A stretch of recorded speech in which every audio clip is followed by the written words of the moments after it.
Hi guys! Paano po ba malalaman na meron ka palang copyright sa YouTube channel mo? Or paano po siya i-delete guys? So, yung copyright ko sa YouTube ko guys, matagal na pala siya. Hindi ko pala napansin kasi nga, minsan lang ako nagapunta sa aking YouTube. So, meron po akong 99 subscribers. Marami kasi nag-unsubscribe kasi hindi man ako active. So, okay lang yun guys. Kasi kakastart ko lang kasi. So, nag-check ako kanina, meron pala akong copyright. So, papakita ko sa inyo guys kung paano siya i-delete. So, punta na tayo sa ating YouTube. Pakita ko sa inyo kung saan ako nag-copyright guys. So, dito na tayo sa YouTube. Click na natin yung YouTube natin. Tapos, dito tayo sa ayan. Ito po yung YouTube channel ko guys.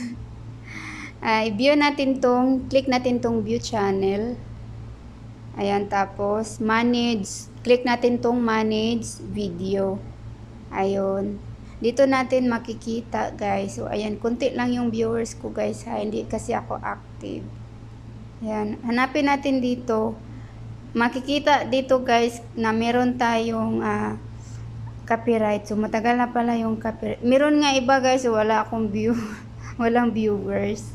So, dito makikita. Matagal na pala to. Hindi. Ayan, ito guys, ito yung chicken ribbons. So sa ano din sa Facebook, yan mayroon siyang copyright. Sa Facebook copyright din ako dito. Siguro sa music kasi hindi siya original. Yan yung music niya, oh. Ayan, wag. So paano ba i-delete? I-click lang natin tong 3 dots, guys. Ayan, yung 3 dots, yan. Click natin yung ganon tapos delete lang. Yan. Ito, may delete siya, oh. So, pag i-delete na natin yan, delete video. Ayan, wala na siya. So, malinis na po yung ano natin, wala na pong copyright. Kailangan, guys, i-check nyo ng mabuti yung mga ano nyo dyan, yung mga video nyo. Dyan, makikita po lahat. So, yan lang guys, sana po nakakatulong. Kung pwede, subscribe my channel, guys, Malin TV. Thank you.